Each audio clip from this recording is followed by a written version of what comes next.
Good afternoon, good evening. Welcome to the Institute of European Law Annual Lecture 2022. My name is Martin Trybus, and I am the director of the Institute of European Law at the Birmingham Law School of Birmingham University. You will be pleased to know that we in the United Kingdom are still interested in the European Union and in European law. And we have been organizing this annual lecture for the last 20 years or so, although the Institute was already founded in 1989. We are organizing events of this kind, but also a biannual conference and other events at the University of Birmingham. This year, this is the 15th annual lecture that I host, and it gives me great pleasure to welcome Professor Roberto Caranta from the University of Turin in Italy to deliver this year's annual lecture. We have been starting to invite eminent professors and speakers from outside the United Kingdom. So last year we had Professor Wolfgang Weiss, but we also sometimes had speakers such as Eleanor Sharpston, the Advocate General at the Court of Justice. Now this year we have, as I said, Professor Roberto Caranta, Professor of Administrative Law at the University of Turin, where he has been teaching for over 20 years, teaching and researching.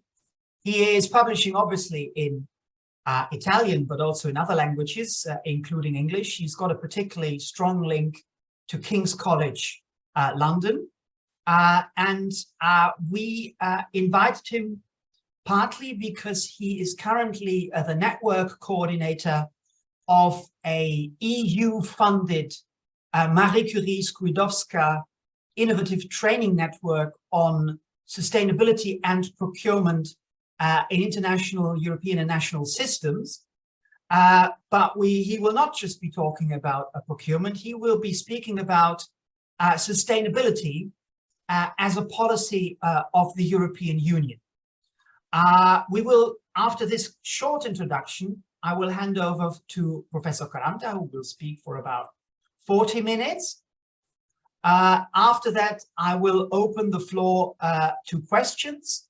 And then we conclude, and we should be finished with everything by about 6 o'clock, as in fact we are every year. So with that introduction, Roberto, can I hand over to you, please? Sure. Thank you very much, dear Martin, for the invitation and for your kind words. As you have been recalled, we are working also with some of the participants on public procurement and sustainability. But that is, well, an important, we all like it, but that is just a small part of a wider tension between traditional EU law centered on the internal market and sustainability. So, as you asked me, I will not be talking much, maybe not even a few words on procurement. I try to take the higher ground to address the issue from a wider systematic point of view. I assume that all students and colleagues present, they have their, well, in case of colleagues, more than just basic EU fundamental understanding. I just very fast recall the basics of our EU economic constitution. well, the British, they don't like the EU talking about constitution, but first, it's them having this idea that constitution do not need to be written. So we can easily talk about constitution when we look at the fundamental rules of a given legal order. And so, well, it's a bit of an irony, which is not a nice one, that until 1 year ago, we had difficulties in explaining why we had the European Economic Community. And before that, the European Coal and Steel Community. That was about peace. And we have taken this for granted for very long. We do not more take it for granted, and we must be thankful. How do you make peace? This is 1948, 1958. Is not make love, do not make wars. The make love is from 1968, so it's later. The idea 1948, 1958 was let's trade. Let's not do war. Let's create what was called at that time a common market, where we can really trade our goods, also services, in a peaceful way. And this was very much the core of the original European Economic Community. It was called economic for one reason. And there were a number of very well-known aspects. Of course, no internal taxation. This was already an example for 19th century Germany, the Zollverein. We start allowing things to move without paying. But the idea was what is called now Article 2060 FEU, an internal market where you have goods, services, capital, workers, now citizens, moving. And to make sure that the market was working, we had additional rules on competition and state aid. Today, I will be going through these 3 points: 4 freedoms, competition, and state aid. Very fast again. 4 freedom, they allow for exceptions. For instance, you take Article 36 of the TFU on the free movement of works, and you have a number of potential limits to the freedom of movement. I'm quoting, it is possible to limit the free movement of goods based on grounds of public morality, public policy, or public security, protection of health, life of human, animals and plants, and so on and so forth. Still today, the environment is not mentioned. And the EU is worried that this might create arbitrary discrimination or disguised restrictions. There is someone with the micro on. My audience would be welcome to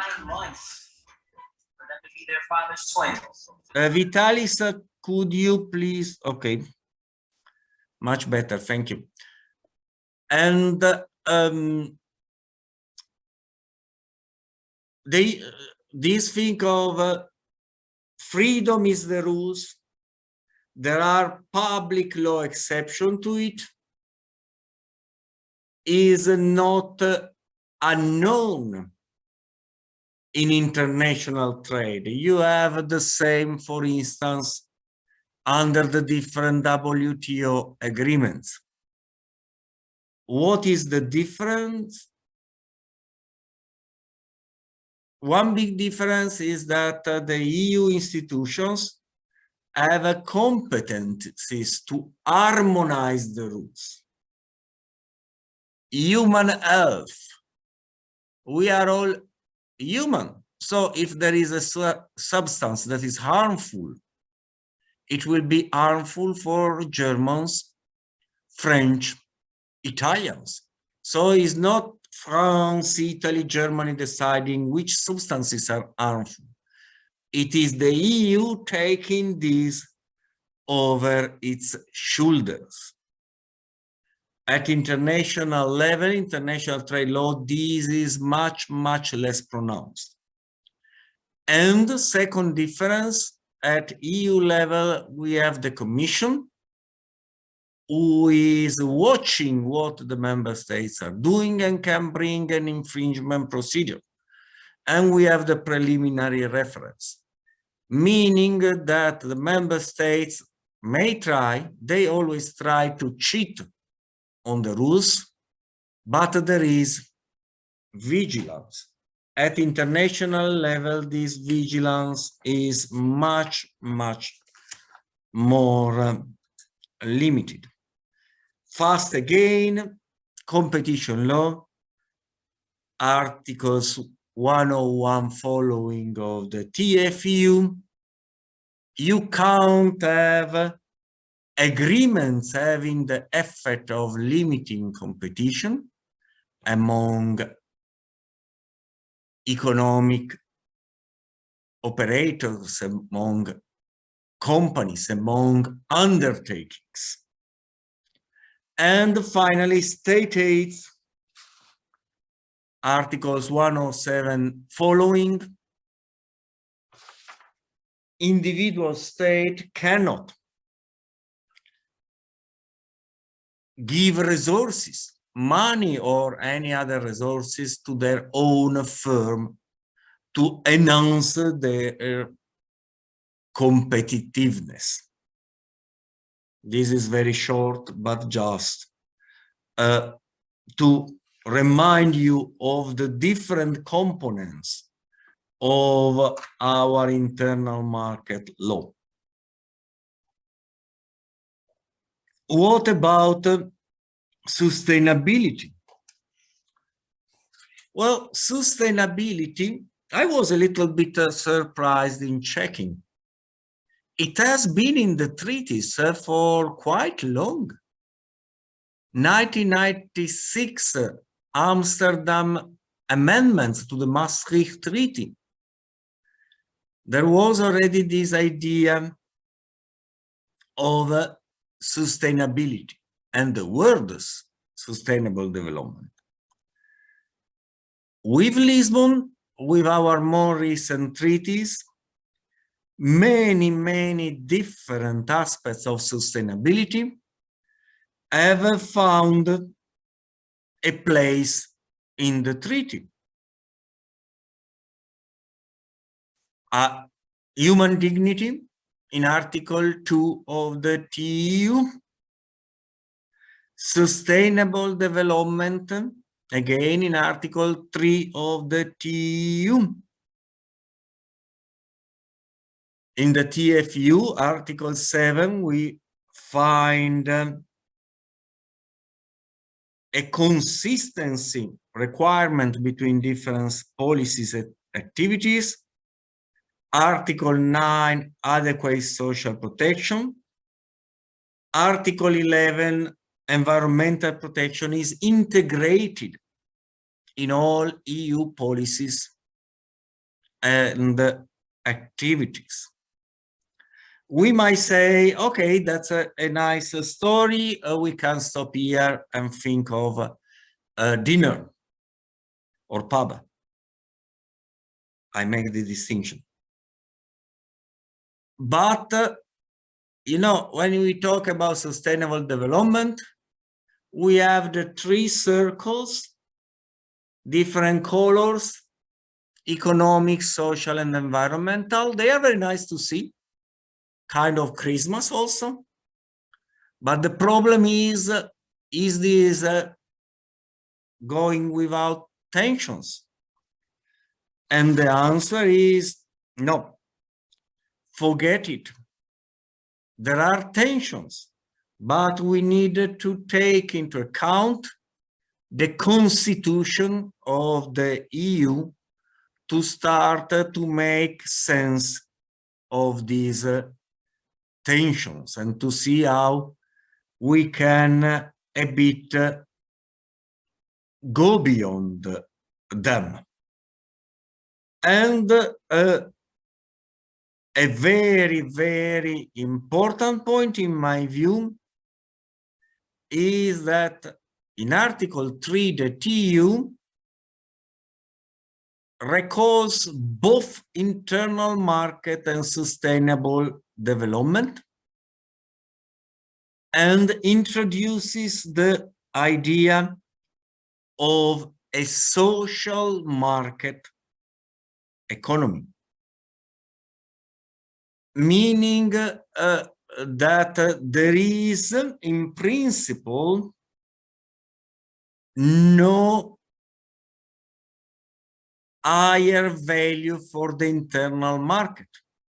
The internal market was the starting point, but now the internal market is part of a more complex constitution. You might know, Martin of course does know, that the Germans, I think it was von Gneis, but I might be wrong, had this idea that the constitution changes, but the administration stays the same, and administrative law stays the same. So, Verfassung vergeht, Verwaltung besteht. There is this idea, you don't move. So yes, we have a lot of nice things in the treaties, but EU law has very much been law as usual until, honestly, very recently. But we are now fully aware of the risk our way of living is facing because of a number of societal challenges, climate change, but also social issues, and the EU is moving. Of course, it is a political point, but this is a low class, so it's not so interesting whether it is moving fast enough or not. The point is that, let's say, the main point of making the cauldron where the recipes for EU law are cooked is rather the Commission. of course, the council, of course, the parliament. But Verwaltungsrecht besteht. To see changes, you need to see the commission changing. And the commission is starting changing remarkably and dramatically.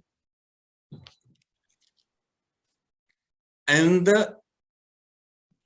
the changing point has been the Green Deal, the European Green Deal communication issued by the Commission 2 years ago. This has extraordinary ambitions. Well, climate neutral continent by 2050. A reduction of 55% of emission compared to 1990 by 2030. Well, I start getting a bit older, so 2050 is a little bit, let's say, at the end of my view, but 2030 is tomorrow. How do you achieve these remarkable objectives? Well, it is all hands on deck. Each and every parcel of EU policy and action must change, must give its contribution. How is this going to happen? Okay, the Commission is not proposing changing the treaties. When you change the treaties, you might have surprises. And anyway, there is already a lot of stuff in the treaties. You just need to act on the treaties, based on the treaties. So, again, and I will revert on this at the end, again, is harmonization. I think you are familiar, I hope you are familiar with EU rules, how EU rules are made, directives. This is Article 114, approximation of laws. There is this power of the Council and the Parliament acting on the proposal of the Commission to enact new legislation. And we are seeing important potential changes.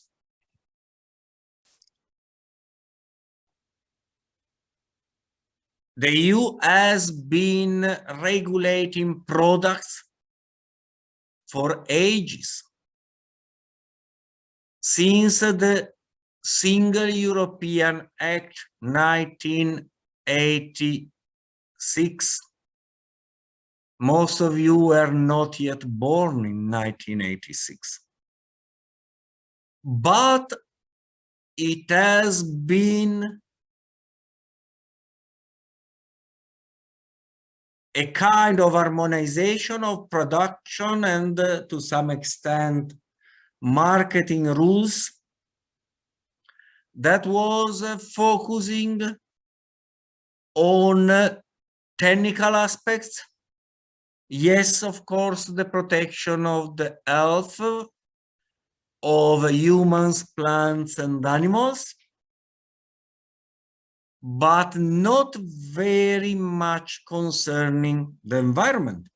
And this even if under Article 114, paragraph 3, the Commission in its proposal must take as a base a high level of profession for health, safety, the environment, and consumer.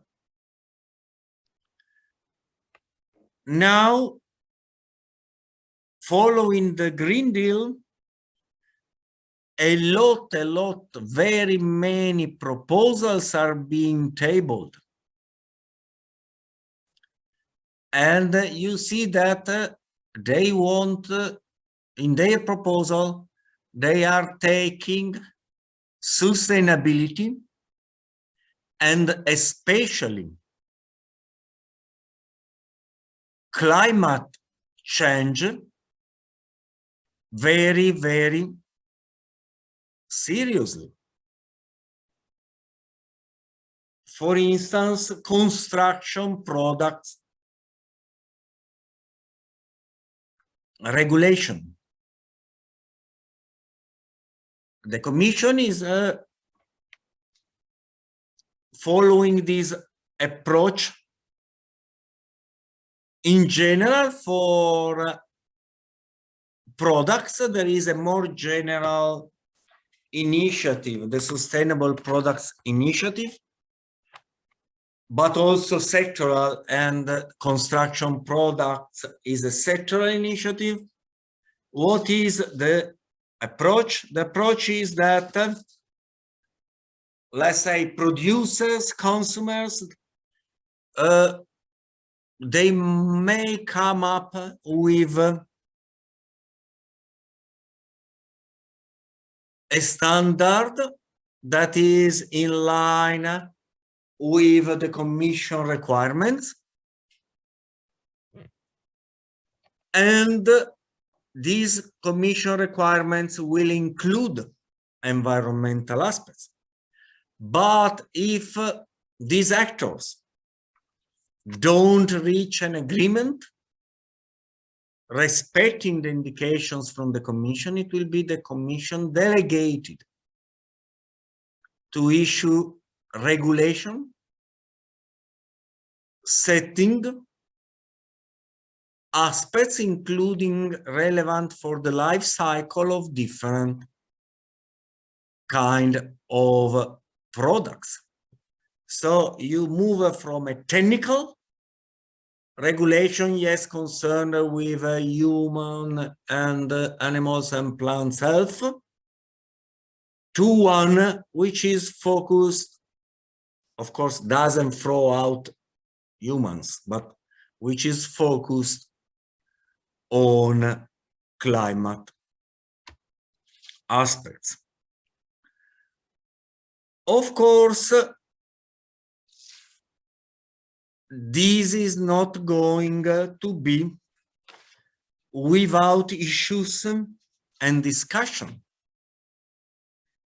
For instance, the draft, the proposal for the construction product regulation is very, very much a total harmonization measure, meaning that the member states cannot go further.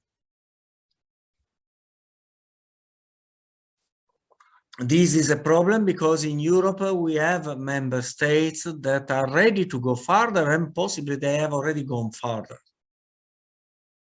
So we risk to have a minimum common denominator which is very, very low. What is the problem? The problem is the legal basis.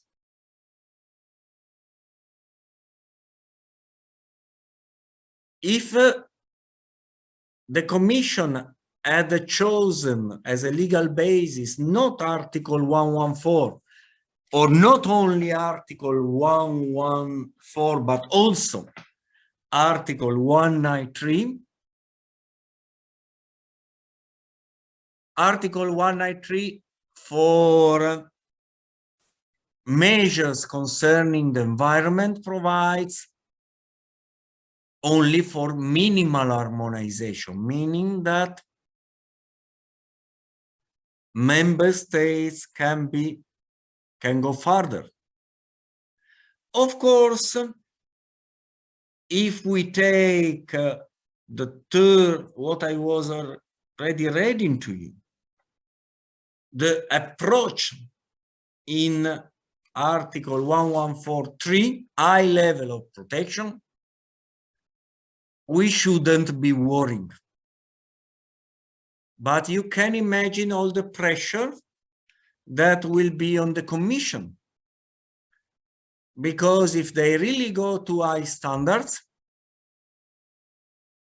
factories in some member states will simply no more able to produce at those standards. So this is a very, very delicate issue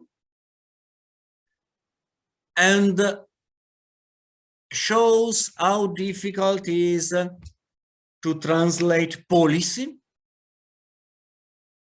like the Green Deal, the Fit for 55, into legislation that it is actually working.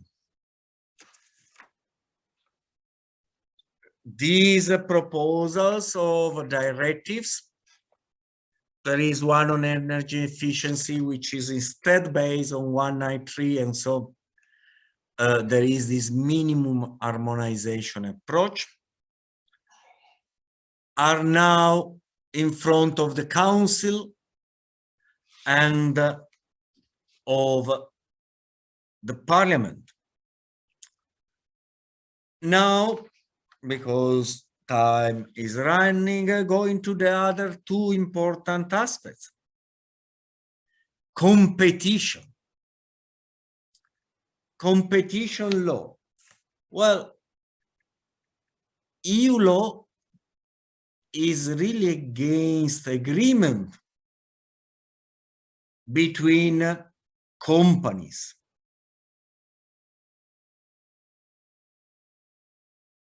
For instance, they don't like agreements directly or indirectly fixing purchase or selling prices or any other trading condition. Think about human rights. These are trading, the respect of human rights in the supply chain is a trading condition. And there has been a lot of debate in the past 2 years on how to make a competition law fit for the Green Deal and the climate challenge. And of course, this is policy and then law. You have different positions. You have still people saying that the best for sustainability is competition. We need more competition. And the invisible hand of the market will make us all happy. I'm not a firebrand leftist, but I've got the impression that the troubles are the results of the free hand of the market, of bringing costs down, saving cents. And how do you save cents? With social dumping, externalizing environmental costs, and similar. I don't believe that much on the invisible hand of the market. But the interesting thing is that even the Commission today is not so convinced about the invisible hand of the market. And so they are trying to devise ways to allow agreements among companies that are aimed at sustainable outcome. One thing that is, I think now, I didn't get real information up to date, but it must be finalized. There should be an exclusion for agreements on the environment in the next general block exemption regulation, which is a tool to send the signals to companies, yes, those things you can do.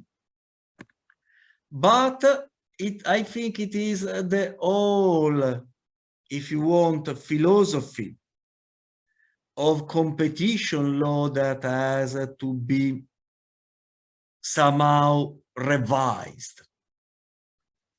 Okay, we have a block exemption, no problem. But if you are not catched under a block exemption, you might still ask the Commission for the green light.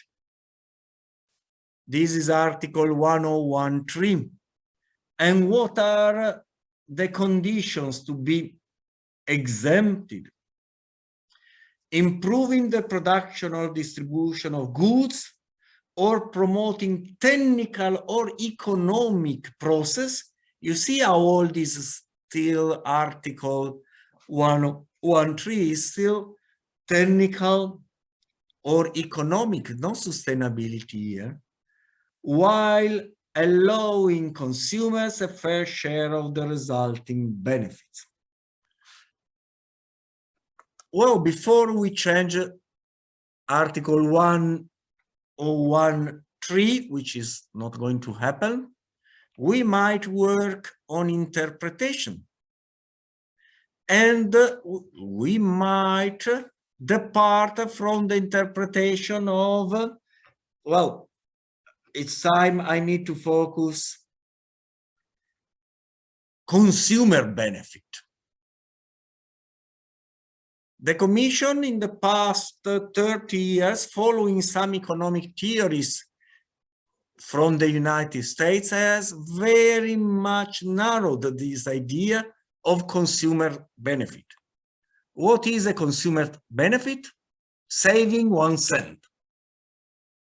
Totally economic approach. Homo economicus, or the female for homo. But we are not like this. We can appreciate environmental benefits. When we buy, we are ready to pay more for bioproducts. We might be ready to buy more, to pay more sustainable products, fair trade products. So changing the treaties is not going to happen, but we can read the treaties differently. Think of the consumer not like, and it's almost Christmas, my dear.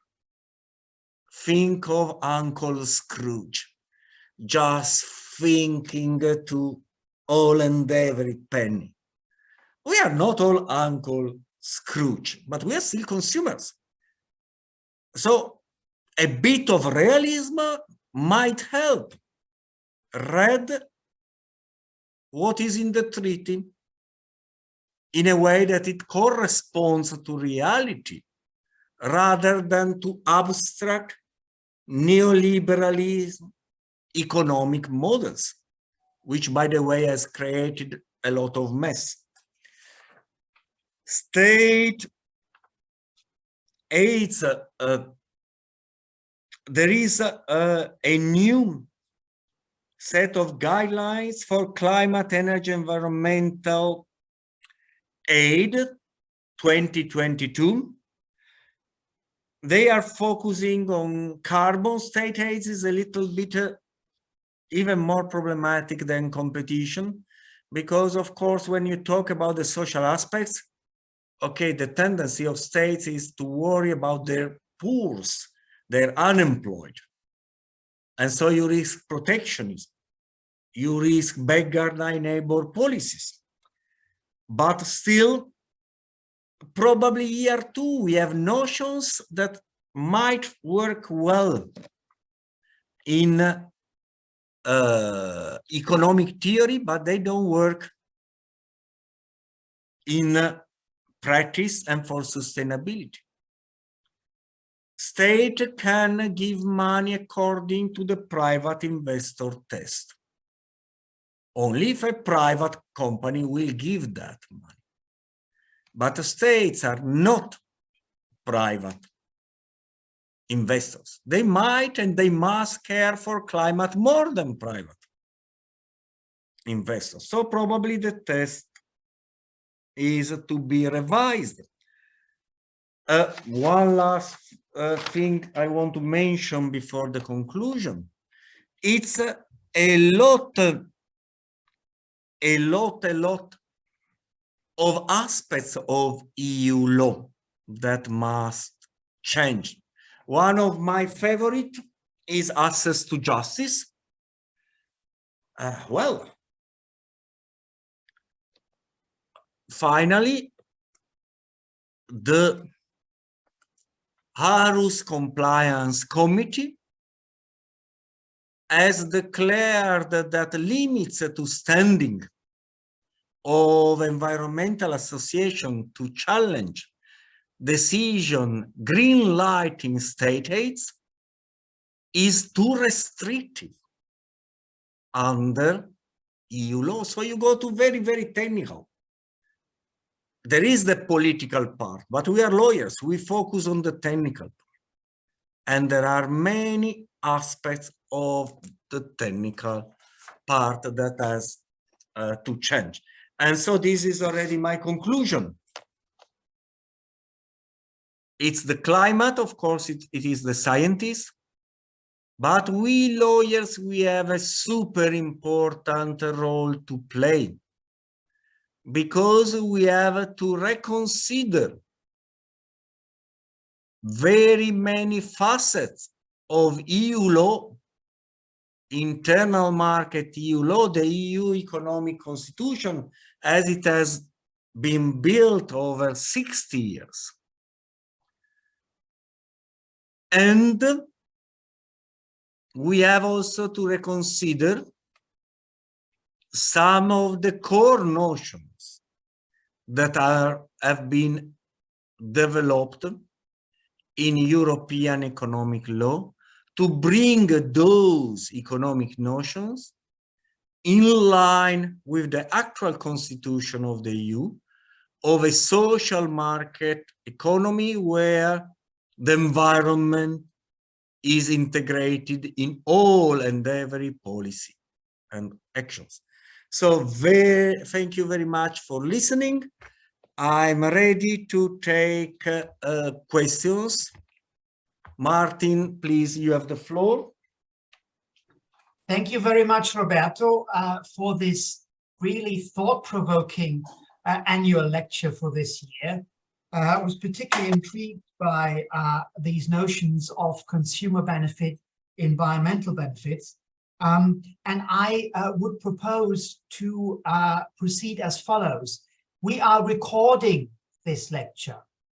So perhaps first, a question or two questions from those people who don't mind that they are being recorded when they ask a question. And if that's not working, then perhaps I will simply conclude the recording, but we can still ask questions, yeah? So that both kind of attitudes are accommodated. So are there any questions from people who don't mind being recorded?